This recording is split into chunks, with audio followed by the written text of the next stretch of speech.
Are you ready to learn the truth about how people survived when even the air in their own homes turned to ice? Imagine a night when the temperature outside drops to -40 degrees and the wind pierces even the thickest log walls. In such conditions, a regular glass of water left on the bedside table would turn into a solid ice cylinder by morning, shattering the glass from the inside.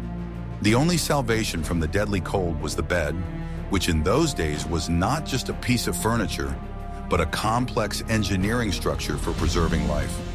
It was a real fortress inside the house, where every layer of fabric and every element of the structure performed its own critical function.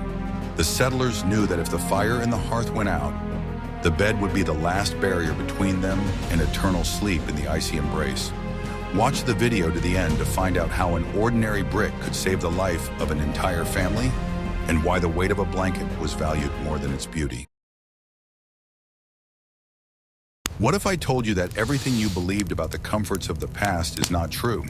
The very design of the pioneer bed was the first step in the fight against frozen floors and drafts. Unlike modern models, the bed was always raised as high as possible above the floor, sometimes to a height of more than a meter. This was done so that the sleeper would be in the warmer air, which, as we know, rises. Cold air creeping across the floor from gaps in doors and floorboards remained below without touching the sleepers. The space under the bed was never empty and was often used for storage, which created an additional barrier against the cold. The base of such a bed had nothing in common with the modern springs or slats we are used to. Instead, a mesh of tightly stretched ropes intertwined in a special order was used. The ropes were made of hemp or flax and had to withstand enormous loads without sagging to the ground. This base provided some cushioning, but required constant care and attention from the owners. Over time, the ropes stretched and the bed began to sag, resembling a hammock, which was unacceptable for retaining heat. To maintain such a structure, every house had a special tool resembling a large wooden wrench or peg. With its help, the owner regularly tightened the knots and stretched the ropes to the state of a guitar string. This procedure was a mandatory ritual on which the quality of sleep and back health depended. If the ropes were loosely stretched, sleepers would slide to the center, which interfered with normal rest and disrupted heat exchange. This is where the expression "to sleep soundly" came from, which originally meant literally to sleep on tightly stretched ropes. The main mattress was never placed directly on top of the rope net, as this could damage the expensive product. First, a so-called mattress pad was laid down, a rough cover made of thick fabric, stuffed with straw or corn leaves. This layer served as the first level of insulation, blocking the cold air that could penetrate from below through the intertwined ropes. Straw was the most affordable material, which could be replaced every season after the harvest. It created a dense but breathable layer that retained the heat of the human body. Corn husk filling, which was often used on the frontier, had its own unique characteristics and drawbacks. Dry corn husks were an excellent insulator and did not crumple as much as regular straw. However, such a mattress made a characteristic loud rustling sound with every movement of the sleeping person.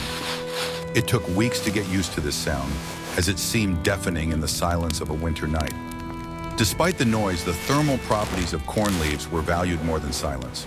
The main mattress, which was laid on top of the straw mattress, was the pride and joy of the lady of the house.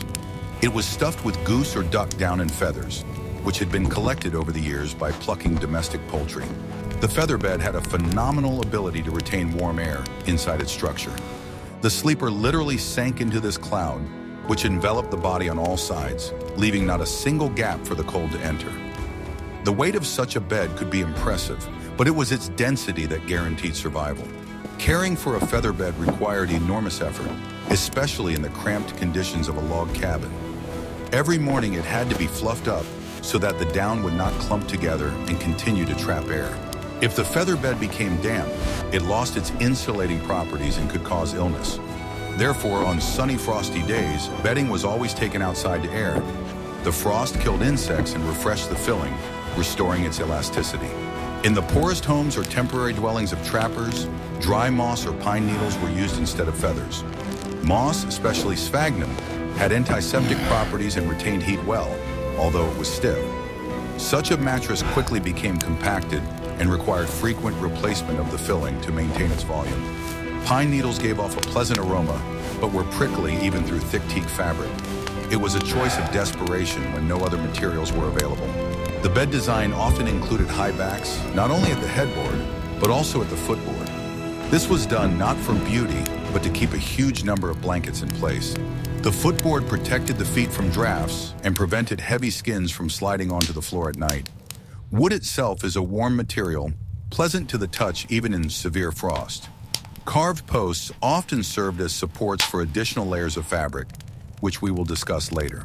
Thus, the pioneer's bed was a layered pie made of natural materials, each of which played its own role. From the ropes at the bottom to the down quilt at the top, everything worked to preserve precious body heat. It was a system honed by centuries of living in a harsh climate where a mistake in preparing for bed could cost you your health. People understood the physics of heat on an intuitive level and used it to maximum effect. I'm very interested to hear your point of view. What do you think about sleeping on rustling corn leaves? Could you fall asleep in such conditions? Write about it in the comments. Are you ready to learn the truth about how pioneers heated their beds before going to sleep? Getting into an ice-cold bed in a freezing house was not only unpleasant, but also dangerous to your health, as your body spent too much energy trying to warm up. To avoid this, settlers used various methods to preheat their sleeping quarters.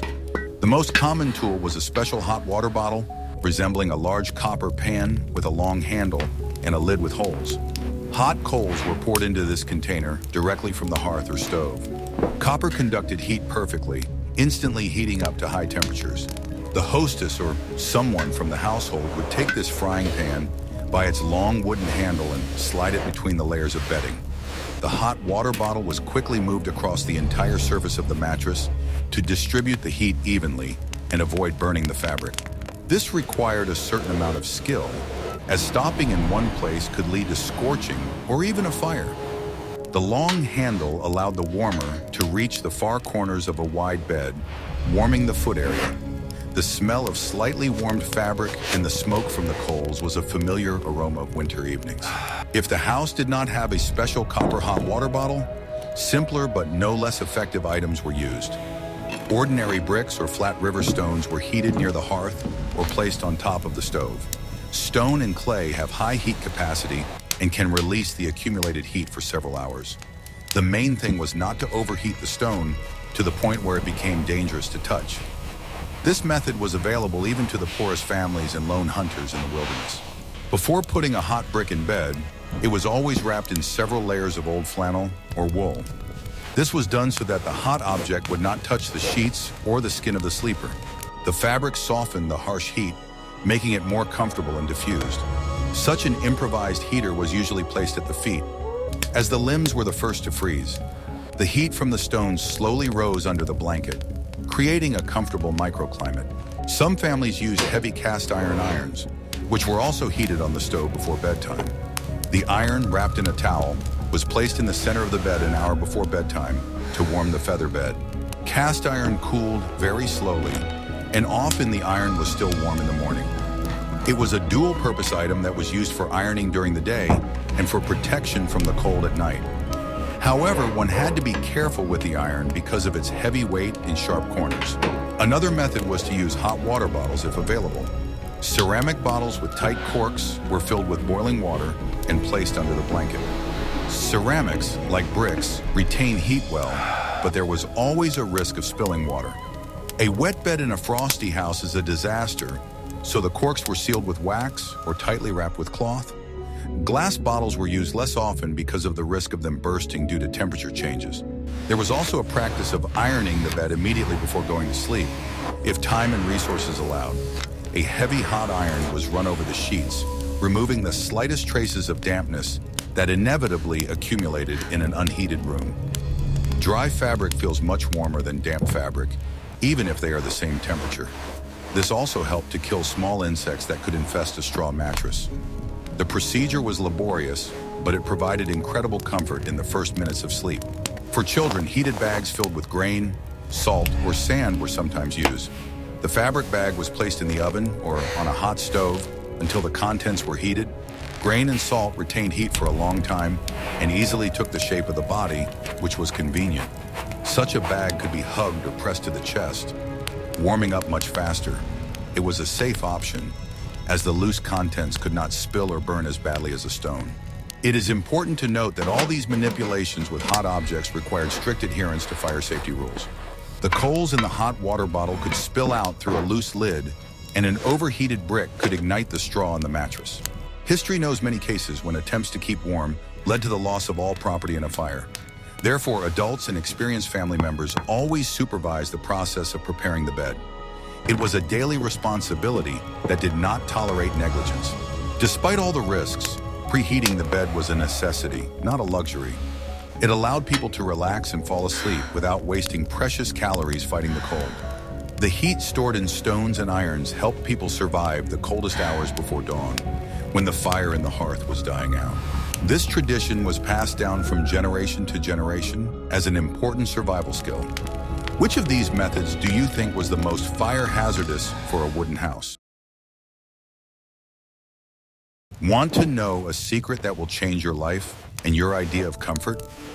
The secret to warmth on the frontier was not the thickness of a single quilt, but the number of quilts, and most surprisingly, their weight. Pioneers covered themselves with such heavy layers of fabric that it was difficult to turn over under them. It was believed that it was the weight that helped to squeeze out excess air and press the fabric tightly against the body, preventing heat from escaping. Quilts were a real investment, which were cherished and passed down from generation to generation. The main material for making warm blankets was natural wool, which was obtained from their own sheep.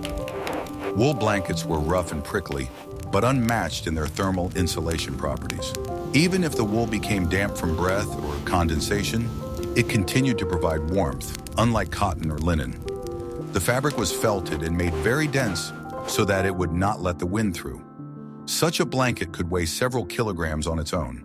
However, wool was an expensive resource, and there was not always enough of it for large whole pieces of fabric.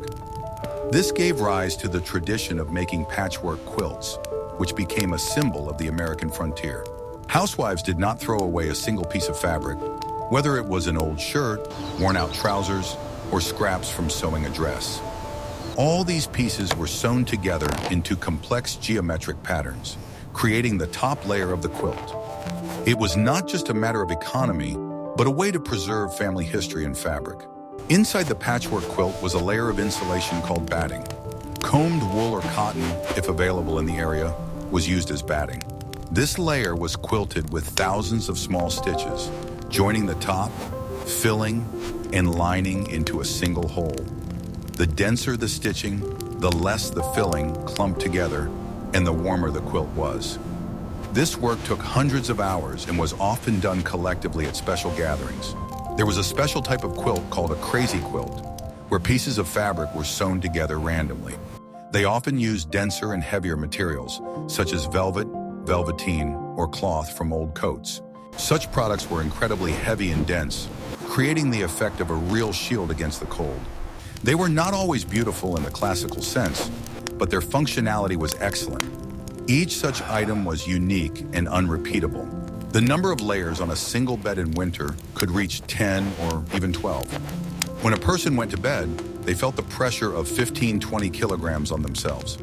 This pressure created a cocoon effect, completely isolating the sleeper from the outside environment. Getting out from under such a mountain of rags in the morning was physically difficult, and not only because of the cold, but it was this multi-layeredness that saved lives in the most severe frosts. Woven blankets with thick pile were often used as the top, final layer. They served as an additional barrier and protected expensive patchwork quilts from dust and soot from the stove. These blankets were often woven at home on hand looms, creating simple but beautiful patterns. The dense weave of the threads made them almost windproof. This was the final touch in creating a warm fortress. An important point was that the blankets were always tucked under the mattress at the sides and feet. This created an airtight pocket from which warm air could not escape. If the blanket simply hung down, any movement created a pumping effect, pumping cold air into the bed. Tucking in was a mandatory procedure that was performed with particular care. Parents checked their children's beds to make sure that the insulation was secure. During the day, this mountain of textiles was neatly covered, creating a high and even mound on the bed. This helped to keep the residual heat inside the mattress until the next evening. In addition, a multi-layered bed was an indicator of the prosperity and diligence of the hostess of the house. Guests always paid attention to the height and quality of the bedding. Textiles were so valuable that they were often stolen, and this was considered a serious crime. Losing winter blankets meant jeopardizing the family's survival. Therefore, chests with spare linen often had locks, and when moving, bundles of bedding were guarded more closely than the eye could see. It was a strategic reserve of warmth that could not be bought at the nearest store. Be sure to like this if you also love to snuggle under a heavy blanket in winter. Guess what happened next in the evolution of the fight against the cold? People realized that it was impossible to heat the entire house, so they decided to reduce the amount of space that needed to be heated by their body heat. This is how canopy beds appeared, which served a purely practical rather than decorative function on the frontier. It was the creation of a room within a room, a microclimate isolated from the icy air of the main izba. The design of such a bed included tall posts at the four corners, connected at the top by a frame. Thick curtains made of wool, linen, or any other heavy fabric were hung on this frame. A fabric was also stretched over the top, forming a kind of roof over the sleeping area. When all the curtains were drawn, the bed turned into a closed cube. The volume of air inside was small, and the human body could heat it up quickly enough. The fabric for the canopy was chosen to be as thick as possible so that it would not let in drafts. Old blankets, carpets, or homespun cloth, which did not drape well but retained heat perfectly, were often used. The gaps between the panels were covered with overlaps. Inside such a tent, the temperature could be 5 to 10 degrees higher than in the rest of the room. This was a significant difference when steam was coming out of your mouth. The upper canopy, or sky of the bed, also protected against debris and dust falling from the ceiling or roof. In log cabins and dugouts, pieces of bark, earth, or insects often fell from the ceiling. The thick fabric above the head ensured that the bedding remained clean, but its main purpose was to trap the warm air rising from the sleepers, preventing it from escaping under the high roof ridge. Inside this enclosed space, a special atmosphere of comfort and security was created.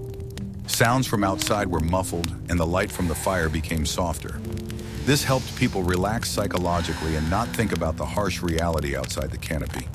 For children, it was like playing in a playhouse where they could hide from all the monsters in the cold. The family felt united in this cramped but warm space. However, this design had its drawbacks. The small enclosed space quickly became stuffy, with carbon dioxide and moisture from breathing accumulating. In the morning, it could be damp inside the canopy, and condensation sometimes settled on the fabric. Therefore, during the day, the curtains had to be pulled back to ventilate and dry the bed. A balance between warmth and fresh air had to be found every night. Those who could not afford a full wooden frame with a canopy used simplified versions. Hooks were nailed to the ceiling beams, and ropes were stretched on which fabrics were hung around the bed. This was a temporary structure that could be easily removed in the summer. It was slightly less effective, but the principle of insulation remained the same. The main thing was to shield the sleeping area from cold walls and drafts from the door. In some cases, the bed was built into a niche in the wall or corner of the room and covered with boards. This was called a bed cupboard or alcove. Only one side remained free, which was covered with a thick curtain. The walls of the niche were additionally covered with fabric or felt to insulate them from the cold logs.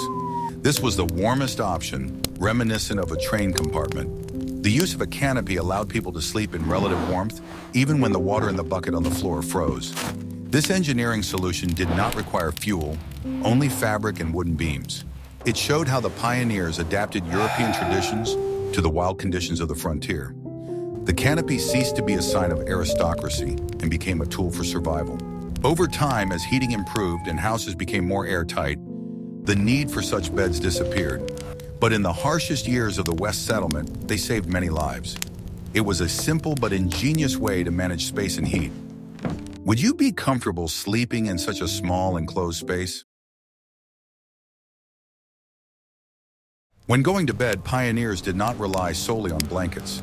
Their own clothing was their first line of defense. The concept of sleeping naked was practically unthinkable in unheated homes in winter. People wore several layers of special clothing designed to retain body heat, even if the blanket slipped off. The main material used was flannel, a soft cotton or wool fabric with a brushed finish. Long nightgowns that reached the feet were worn by both men and women. They were loose-fitting so as not to restrict movement and to create an air layer around the body. The length was critically important. The shirt had to cover the legs even when the person tossed and turned in their sleep. Often a second, thicker woolen jacket or vest was worn over a light undershirt. Layering worked here as it did with blankets. Particular attention was paid to the head, as this is where a significant amount of heat is lost. Nightcaps were a must-have for both men and women. Men's caps were conical in shape and often made of double-layer knitwear or wool. The long end of the cap could serve as a kind of scarf, which was wrapped around the neck. Women wore bonnets that fit snugly around the head and tied under the chin to prevent them from flying off at night. Feet were protected by thick woolen socks, which were often knitted specifically for sleeping. They were looser than everyday socks so as not to restrict blood circulation, but thick enough to keep the feet warm. Sometimes they slept in their everyday stockings if it was particularly cold, or put on a second pair on top. Cold feet were a guarantee of a sleepless night, so they were insulated with special care. It was impossible to walk on the icy floor in the morning without shoes, so the socks were not taken off. In the most severe frosts, the pioneers might not even change into special night clothes. They simply took off their dirty outer clothes and shoes, remaining in the underwear and shirts they wore during the day. This saved time and energy, and also eliminated the need to undress in the cold. Although it was unhygienic, keeping warm was considered more important than cleanliness. Underwear was changed infrequently, usually once a week after a bath, if there was one. For extra warmth, they used shawls and scarves, which they wrapped around their shoulders and lower back. The lower back was a vulnerable spot, especially for those who suffered from rheumatism due to hard work. A woolen belt or scarf helped to relieve pain and keep vital organs warm. Old people often slept in mittens or gloves, as blood circulation in their hands deteriorated with age. Everyone protected their weak spots as best they could. Children were wrapped up especially carefully, sometimes literally sewing them into winter underwear for the entire season. This was practiced in families where it was not possible to wash and dry clothes frequently. The child was in a kind of flannel cocoon for months. Although this sounds strange to us, at the time it was considered good for their health. The main thing was to prevent the small body from getting cold. Are you ready for the shocking truth about where the warmest place in the house actually was? We are used to thinking that bedrooms were located in separate rooms, but in pioneer cabins, the best places were under the roof itself. The loft, or attic, was not just a storage space, but the main sleeping area for many family members in winter. The physics are simple. Warm air from the hearth rises and accumulates under the ceiling. The temperature difference between the first floor and the loft could reach 10 degrees or more. You could climb up to the loft using a ladder or simply by climbing the pegs driven into the wall. This space was often low, and an adult could not stand up straight there. People slept directly on the floor, laying mattresses on the floorboards. The heat from the chimney pipe that ran through the loft provided additional warmth to this space. The stone or clay pipe functioned as a huge radiator throughout the night. Usually younger family members and teenagers who could easily climb up there slept in the loft. It was considered their territory, where they could get away from the adults. The cramped space worked in their favor. The small volume of air heated up faster and cooled down more slowly. Those who slept there often complained not about the cold, but about the stuffiness and smoke that also rose upward. But it was better to put up with the smoke than to shiver from the cold below. However, living under the roof had its serious drawbacks, especially in windy weather. The roofs of the huts were often covered with shingles or simply with boards with gaps through which the wind blew. In winter, snow blew through these gaps directly onto the blankets of those sleeping. Waking up under a snowdrift on their own bed was a common occurrence for frontier children. In the morning, they had to carefully shake off the snow so that it would not melt and wet the bed.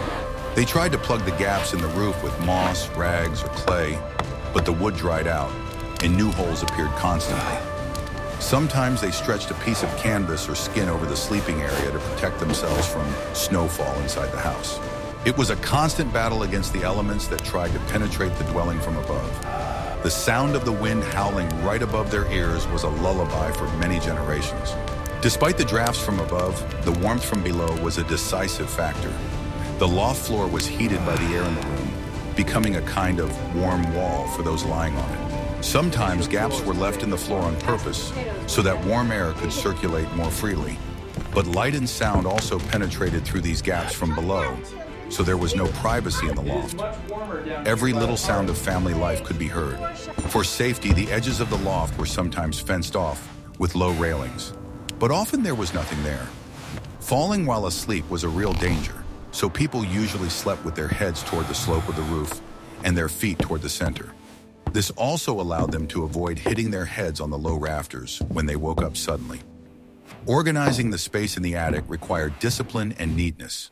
The loft was a refuge from the bitter cold, but it required a willingness to put up with cramped quarters and snow on your face. It was a place of contrasts. The heat from the stove and the icy wind from the cracks met right here. The pioneers used every cubic centimeter of their dwelling to fight the elements. Do you think you could fall asleep knowing that snow was slowly falling on your blanket? The materials used to fill the beds were not just a random choice, but the result of a careful selection of the best natural insulators. We have already mentioned straw and feathers, but the range of materials used was much wider. For example, in the Southwest and the prairies, where grass was the main resource, they used what was known as buffalo grass. It was soft, curly, and did not turn to dust for a long time. The grass was dried in the sun until it was golden and crisp, so that no moisture or insects remained in it. Preparing the filling for mattresses was an important seasonal event in which the whole family participated. It was necessary to choose the right day, dry, windy, and sunny. Wet grass or straw on a mattress inevitably began to rot and mold, giving off heat, but it was the dangerous heat of decay. A moldy mattress could cause serious lung disease, so quality control was strict. Old filling was mercilessly burned, making room for new. An interesting option for insulation was cattail down, which was collected in swamps. It was incredibly soft and light, almost like bird down, but collecting it was a laborious task. Thousands of fluffy heads had to be gutted by hand. A mixture of cattail down with wool or feathers created a very warm and elastic filler. It was poor man's down, available to anyone who was not too lazy to go to the swamp. In wooded areas, dry beech or oak leaves were used. Beech leaves were considered the cleanest and least likely to attract pests. They remained loose and springy throughout the winter, creating an airy cushion under the sleeper. Huge bags of leaves were brought from the forest, filling the house with the smell of autumn. Sleeping on such a mattress was like sleeping in the forest, but in warmth and safety. Animal skins were perhaps the oldest and most effective form of insulation. If there was not enough fabric, tan skins were laid on the bed, with the fur facing up or down, depending on preference. The fur created a layer of still air, which is the best insulator. Heavy bear or bison skins could replace several blankets. They were often placed on top to press down all the other layers. However, the skins required complex processing to remain soft and odorless. A poorly processed skin would become stiff in the cold and begin to emit an unpleasant odor in the warmth. Caring for fur items included regular dusting and airing. These were valuable items that lasted for decades if properly cared for. Trappers often slept simply wrapped in skins, without any mattresses. Special materials were also used for pillows. In addition to feathers, they were stuffed with horsehair, which was stiff but held its shape well and was breathable. A horsehair pillow did not heat up as much from the head as a feather pillow, which some people liked even in winter. In poor families, pillows were stuffed with rags or finely chopped straw. The quality of sleep depended directly on what was inside the pillowcase. Waking up in a pioneer's house in winter was not the most pleasant moment of the day. The morning began long before dawn, and the first sensation was the piercing cold that had frozen the room overnight. The fire in the stove usually burned out by the middle of the night, and the temperature inside dropped rapidly, approaching that outside. It took considerable courage and willpower to stick your nose out from under the warm cocoon of blankets. It often happened that the upper edge of the blanket, where the sleeper's face was covered with frost. Moisture from breathing condensed on the wool fibers and instantly froze, forming an icy crust. This breath ice was a common occurrence when the temperature in the room was below zero. Hair that stuck out from under the cap could also freeze to the pillow. This was a clear indication of how cold the night had been. The water in the wash basin by the door froze to the bottom. To simply wash your face or make coffee, you first had to break the ice with an axe or melt it. Housewives often complained that even dough left overnight turned to stone. Food that was sensitive to frost had to be hidden in the subfloor or even taken to bed at the foot of the bed. Life stood still, frozen by the ice, until the fire flared up again in the hearth. The first person to get out of bed performed a real feat for the sake of the others. Usually it was the father of the family or the eldest son. He had to get dressed as quickly as possible in clothes that were frozen stiff and light a fire. The sound of striking flint or a match was a signal of hope for everyone still hiding under the blankets. Only when the wood began to crackle in the stove did life return to the house. Footwear was a separate problem. Leather boots, soaked with moisture from the previous day, froze overnight and became as hard as wood. It was impossible to put them on without warming them up first. They were placed closer to the fire, but carefully so as not to dry out the leather. Sometimes it was necessary to grease them with fat first thing in the morning to restore at least some flexibility. The children stayed in bed until the last possible moment, until the room had warmed up a little. This was a time for telling stories or planning the day ahead. Breakfast was often prepared and eaten without taking off coats and hats. The heat spread slowly through the house, and the corners remained cold until lunchtime. A comfortable temperature was an unattainable dream. The goal was simply to make the air livable. The walls of the house could be covered with frost on the inside, especially the nail heads or metal hinges. Beautiful patterns on the glass were not only on the outside, but also on the inside, if there was any glass at all. Often, the windows were covered with oiled paper or skins, which did not let in light but kept the heat better than single-pane glass. Mornings were spent in semi-darkness, lit only by the glimmers of fire. On the Great Plains, where there were few trees, people built houses out of the earth itself. Dugouts and soddies had unique thermal characteristics. Earth is an excellent insulator with enormous thermal inertia. Thick walls made of layers of sod, up to a meter thick, worked like a thermos, smoothing out temperature fluctuations. In winter, such a house was warmer than a light wooden hut. In a dugout dug into a hillside, the temperature rarely dropped below zero, even when a blizzard was raging outside. The earth gave off its deep heat, maintaining a stable microclimate. The stove in such a dwelling was needed less for heating than for cooking and drying the air. Beds were placed against the back wall, deep in the ground, where it was most stable and quiet. However, earthen houses had another problem: dampness. The earth breathed moisture, and bedding was constantly at risk of getting wet. The fight against mold was a constant battle for the inhabitants of turf houses. They tried not to place beds close to the earthen walls, leaving a gap for air circulation. Stones or boards were placed under the legs to prevent them from rotting from contact with the floor. The roof of a turf house was also alive. In spring, it turned green with grass, and in winter, it was covered with snow, which served as additional insulation. But during thaws or rain, the roof could leak, turning the house into a dirty swamp. Residents stretched tarpaulin or muslin over their beds to prevent dirt from dripping on their faces while they slept. An umbrella over the bed was a common interior item. Despite the dirt and dampness, turf houses saved thousands of families from freezing. The thick walls were impervious to the wind, which was worse than the frost on the plains. Inside, it was quiet, as the turf absorbed sound well. These were cozy, albeit dark, burrows where people could wait out any storm. To insulate the floor, they used compacted earth covered with skins or woven mats. Wealthy homes could afford wooden floors, which were considered the height of luxury.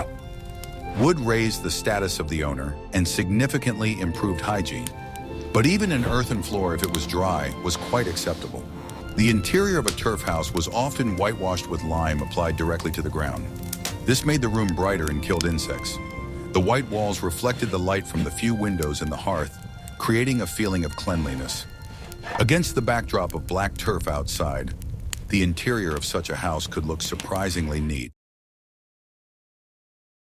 The most effective and free source of heat on the frontier was the human body. In extreme cold, the concept of personal space took a back seat to the need for survival. Sleeping alone was considered not only foolish, but also a dangerous waste of heat. 3, 4, or even 5 people often slept in one bed. Children were laid across the wide bed to accommodate more people. They were placed in the middle, between adults, as the most vulnerable. The warmth of bodies united under one blanket created a powerful reactor capable of maintaining a comfortable temperature throughout the night. If someone started to shiver, their neighbors would warm them up. This sense of solidarity was literally physical.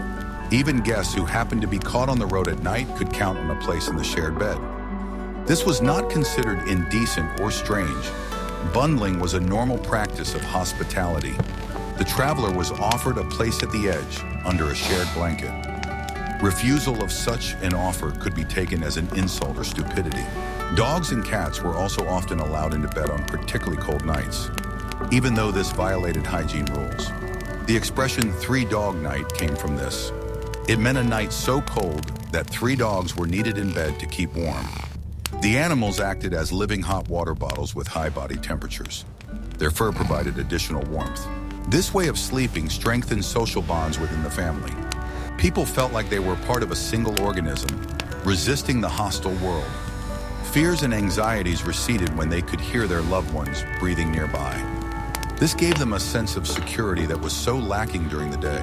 Of course, the cramped conditions also created inconveniences. Snoring, tossing and turning, tugging at the blanket. All this was part of nightlife, but no one complained because the alternative was cold. People learned to sleep in any conditions, ignoring the discomfort. Fatigue after a hard day took its toll. In large families, beds could be placed close together, forming a single sleeping area. This allowed everyone to be covered with one huge sheet or skin. The boundaries between beds were blurred. The room turned into one large sleeping area. For young couples, there were certain traditions, such as the bundling board, a board dividing the bed in the middle. This allowed them to sleep together and keep each other warm without violating moral norms before marriage. Separated by a board but covered by a single blanket, they could talk all night long. It was a compromise between warmth and chastity.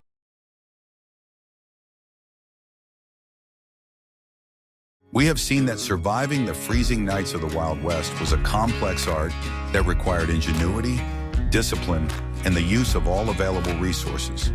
From the construction of a rope bed to hot bricks at the feet, from the weight of a patchwork quilt to the warmth of a loved one's shoulder, every detail mattered. The pioneers didn't just endure the cold, they learned to manage it, creating microcosms of comfort in the middle of an icy desert. Their experience reminds us of the value of the simple things we take for granted today. A warm home, a soft bed, and safety. What other everyday tricks from the past would you like to see in our reviews?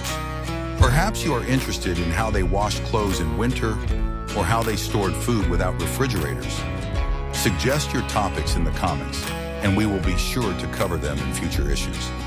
Don't forget to subscribe to the channel so you don't miss new journeys into the history of the American frontier.